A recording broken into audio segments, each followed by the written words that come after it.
ว่าเรื่องรถตู้นี่แน่นอนเนาะขี่ไปบอนใดหาแน่นอนม่วนแน่นอนเนาะย้อนอย่างจังหวัดสั้นรถตู้เป็นรถหนึ่งรุ่นเนาะที่ขี่ได้หลากหลายคนไปครอบครัวได้ไปเป็นขบวนไปเป็นแก๊งได้ตัวนี้เข้าไม่ลูกค้า Hyundai H1 2015 9 ที่นั่งลูกค้าเป็นจังไดเดี๋ยวเขาไปเบิ่งกันไป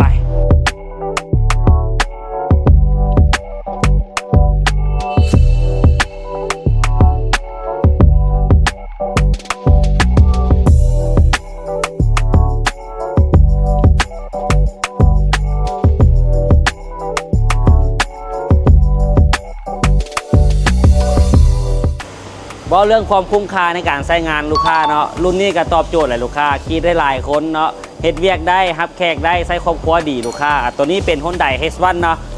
2015 เกียร์กระปุกเครื่องคอมมาเร็วลูกค้า9 ที่นั่งเนาะสวยๆงามๆเลยสีขาวเลดครบคันเลยลูกค้าเนาะเบาะหนังหุ้มไฮเรียบร้อยแล้วพื้น 3D มีมาให้ครบลูกค้านี่ภายในกว้างๆเลยเนาะมีครบทุกช่องทุกมุมบอกเลยว่าสะดวกสบายแน่นอนเนาะไปครอบครัวไปยกแก๊งหับฮองมีเฮแน่นอนลูกค้านี่เลดตาท้ายมีเลดฝาท้ายมีเลดมือไข่ฝาท้ายมีมาให้ครบเลยลูกค้าบอกภายหลังบอลไว้เครื่องบอกได้เลยแหละใส่ถังน้ำก้อนได้เป็นถังเลยใส่เบียร์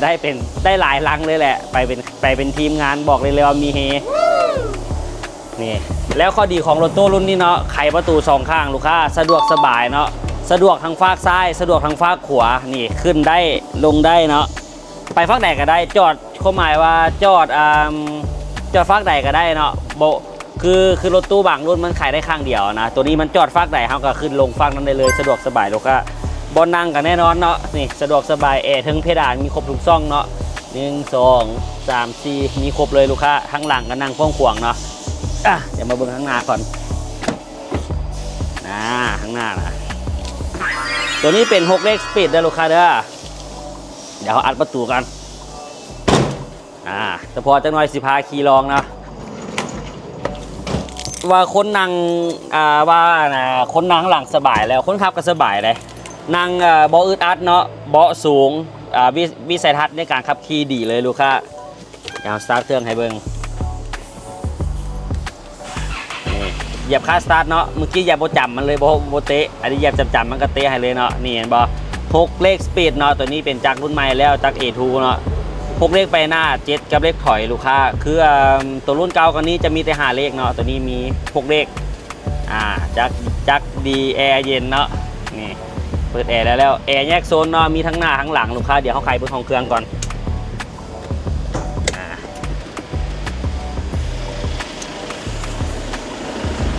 นี่เครื่องคอมมันเร็วลูกค้า6 เลขสปีดเนาะเครื่องนิ่มๆเลยของเหลวต่างๆเขาไล่เปลี่ยนใหม่ให้ครบเนาะน้ำมันของน้ำมันเครื่องเอากล่องเดี๋ยวไปขี่ลองกันมาเอามาเทสขี่ลองน้ำกัน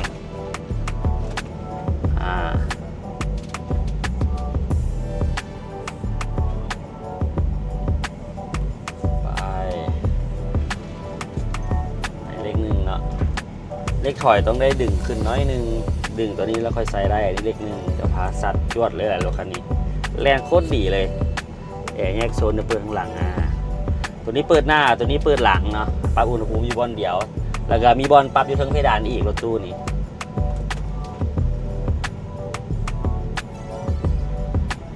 ไปเดี๋ยวพาขี่ลองจากรอบนึงเนาะเพื่อคนอยู่ไกลอยากมาเบิ่งตัดสินใจง่ายเนาะเขาเห็นวิดีโอเขาขี่ลองให้เบิ่งแล้วนี่สัตว์จวดเลย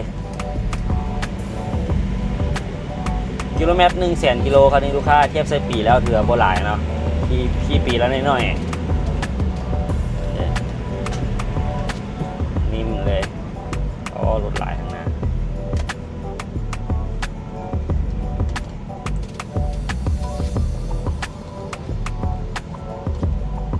เบรกเบิกทุกอย่างถือว่าใช้งานปกติเนาะเหยียบปึ๊บอยู่ปั๊บเนาะคาดใส่ง่ายเบิ่งตอนใส่เลขเนาะอันนี้เหยียบคาดนะว่าใส่นี่ง่ายเลข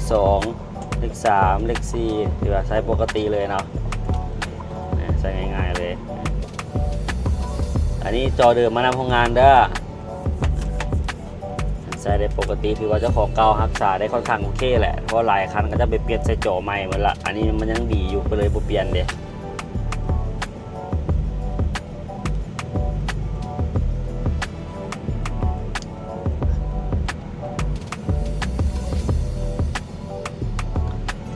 อยู่แถวนี้หันมันบ่มีบอลลองให้สุดเกียร์เนาะเพราะว่ามันรถค่อนข้างหลาย แต่ว่า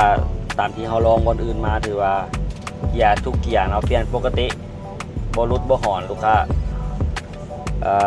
แนะนำให้มาลองตัวจริงอีกวันหนึ่งเนาะเพื่อความ 100%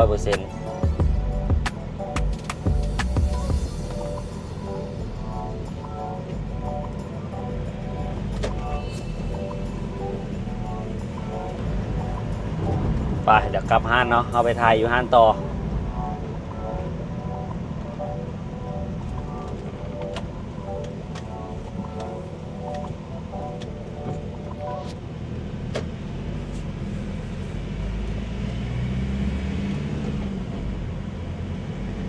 บอกได้เลยว่าเย็นเจี๊ยบข้างหลังเย็นบ่เวียด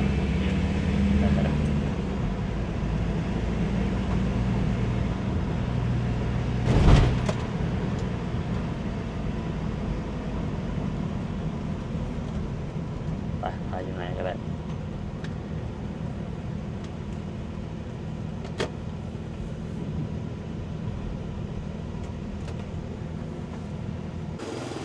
สำหรับท่านใดสนใจเนาะรถตู้คันนี้เขาจอดอยู่สาขาบ้านหนองบึกเนาะห่างจากไฟแดงทางด่วนประมาณ1 กิโลห่างจากไฟแดงบ้านหนองบึกประมาณ50 เมตรเนาะไปมาบ่ถึงเดี๋ยวเขาแปะข้อมูลการติดต่อให้ลูกค้าเอกสารเขาครบพร้อมโอนทุกคันเนาะเปลี่ยนซื้อเปลี่ยนป้ายเป็นนครหลวงให้ครบแล้วแต่เลือกเอาเลยลูกค้าเทคนิคคาถาประกันภัยปึ้มไปไทยเนาะของเหลวต่างๆเขาเปลี่ยนใหม่ให้นะลูกค้าเนาะแล้วไผ่พาคนมาซื้อฮับไปเลยคันละ5 ล้าน10 ล้านลูกค้าเนาะเดี๋ยวเขาแปะข้อมูลการติดต่อให้อย่าลืมไก่ไปไก่มาแวะเบิ่งน้ำกันได้เลยเนาะHyundai H1